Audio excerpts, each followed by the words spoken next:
মা আসছে আসছে সারা বছর এই উত্তেজনাটাই সব থেকে বেশি ভালো লাগে। আর আসার পর থাকেই বা আর কদিন। আজকে বিজয়া দশমী, আর এই ব্লগটা হচ্ছে নবমীর রাত্রিবেলা। আমরা গেছিলাম নর্থ সাইডে ঠাকুর দেখতে, আর টুকটাক খুব বৃষ্টিও পড়ছিল। সেই বৃষ্টির জ্বালায় আমরা তারপর ভোরবেলা চলে গেছিলাম হচ্ছে গঙ্গার ঘাটে।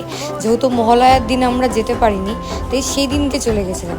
আর তারপর আমরা ওখানে বসেই না একটা দারুণ প্ল্যান বানিয়ে নিয়েছিলাম যে এই এত সকালে ডালা প্রত্যয়ে কোনো লাইন থাকবে না, বেশ ফাঁকা থাকবে। তাই জন্য লাস্ট মিনিটে টালা প্রত্যয়টা আমরা দেখেই বাড়ি ফিরেছি। না হলে মনে হয় আমাদের এইবার পুজোতে আর টালা প্রত্যয় দেখা হতো না, কারণ লাস্ট 2 বছর ধরে আমরা টালা প্রত্যয় প্রত্যেকবার মিস করে যাই এত লাইনের জন্য। তো আমাদের পুজো তো খুব ভালো কেটেছে, আশা করি তোমাদের পুজোও ভালো কেটেছে। সবাই খুব ভালো থেকো। আর বাকি বড় ভ্লগ অষ্টমীর রাতের আর নবমীর সমস্ত ভ্লগ আসছে। আবার দেখা হচ্ছে নতুন একটা মিনি ব্লগে। টাটা।